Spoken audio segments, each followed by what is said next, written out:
Hello YouTube. All inspired by by what I found out for myself, reading pages after pages, I decided to make an additional video on the connection of women and fire. I saw how the ancients idolized nature in a female form until people realized the role of men in reproduction. Especially the pastoral cultures seem to have outruled the autocracy of the great goddess earlier than the hunter-gatherer tribes, the sun god or the god of lightning and thunder being installed as their main deity. Despite this, the task of keeping the fire alive had to be female, since she was bound to her home as soon as she became a mother. She was the backbone of the community, taking care of domestic tasks, not as subordinate but as a mainstay. The divinity of the elements, in all probability, was interwoven through daily tasks, something we moderners can hardly imagine. Before the divisions of deities into fragmentary sub-deities, and before the final and total takeover by patriarchal beliefs, the realm of fire was in the hands of women, and connected with this was the art of pottery making and possibly even metallurgy in its earliest forms. We find this old connection between women and fire keeping again in the veneration of Hestia. She is the queen of fire, the maiden divinity of the hearth and home, the keeper of the flame, she who is honored both first and last in all things.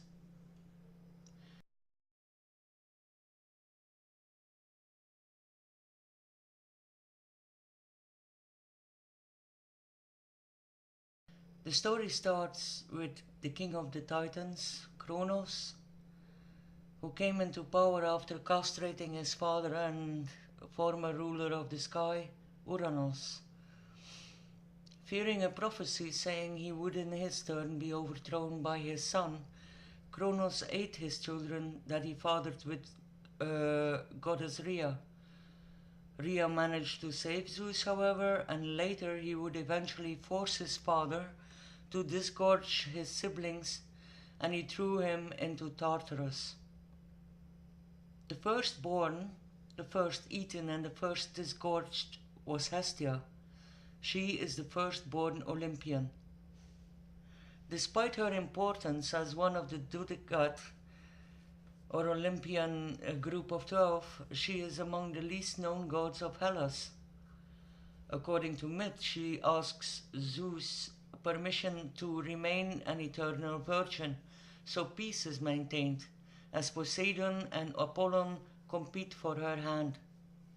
Zeus grants her this and honors her with the responsibility for the eternal fire of Mount Olympus. Diodorus Siculus, a historian of the first century, writes, "She is one who discovered how to construct dwellings, and for this benefit she has a consecrated place in every home among practically all peoples, and receives honor and sacrifices."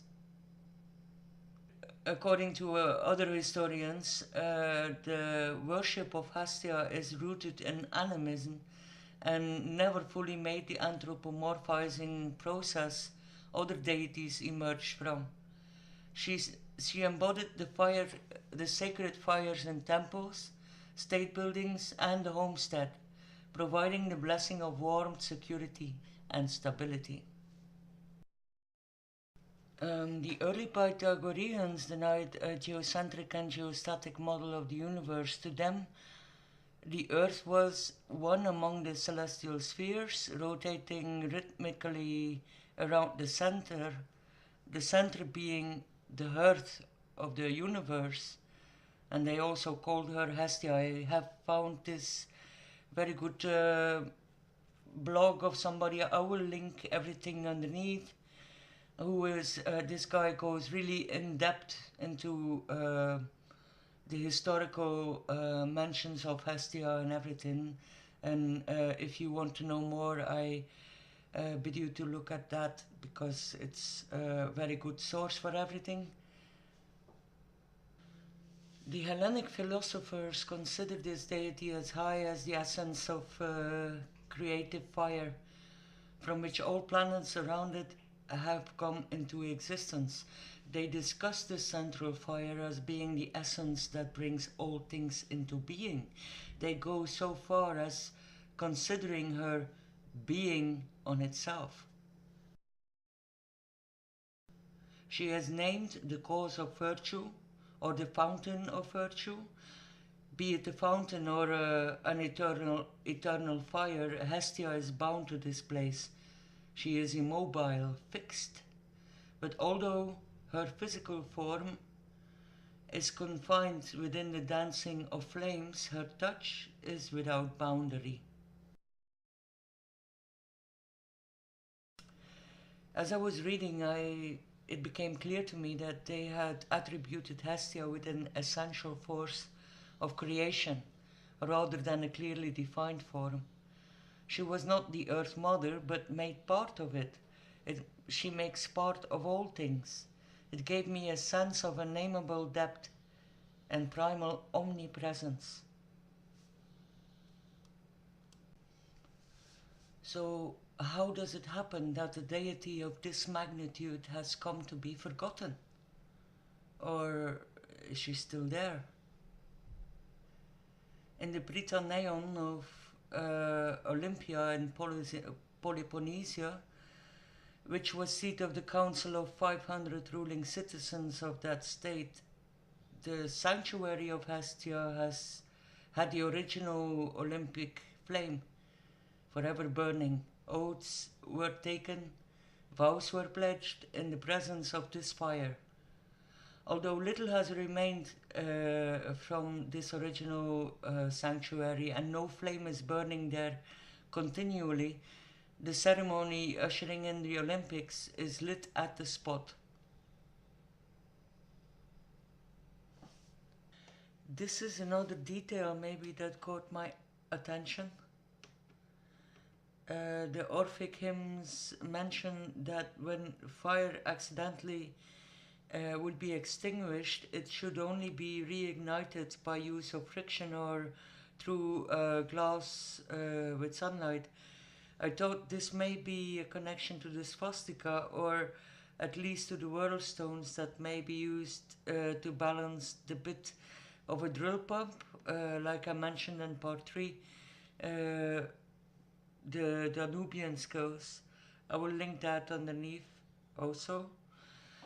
But since we were looking at the sanctuaries of Hestia, this is a plan from Delphi, represented as a giant sundial of some sorts. I am not going into details what that is concerned. I just wanted to point out that the sanctuary of Hestia is supposed to have been located in the middle of what looks like a theater. That it was so central raises questions, although it may be due because of Delphi being the residence of the famous oracle. Delphi also has a temple of Poseidon and Apollon, as if to express the fact that those two gods were competing for Hestia's hand, like I mentioned earlier. There is another mention of Hestia I would like to touch on before closing off, namely the Prasyclea Korei. It is an archaic Greek funerary statue created in the 6th century BC, and it was found in Attica, which is the larger region of modern Athens. This statue represents a young woman of noble descent. Korei means young woman or girl, by the way. And what is special about it is the inscription on the pedestal. It reads, Tomb of Prasyclea, Korei, or maiden, I must be called evermore. Instead of marriage by the gods, this name became my fate. So, according to Swedish philologists and member of the Swedish Academy, Svanbo, the use of Kore meaning virgin or maiden and the symbolism used refers to Hestia. And I wonder if the swastika would refer to her directly or if it is there in connection to death, as it was a representation of reincarnation or renewal.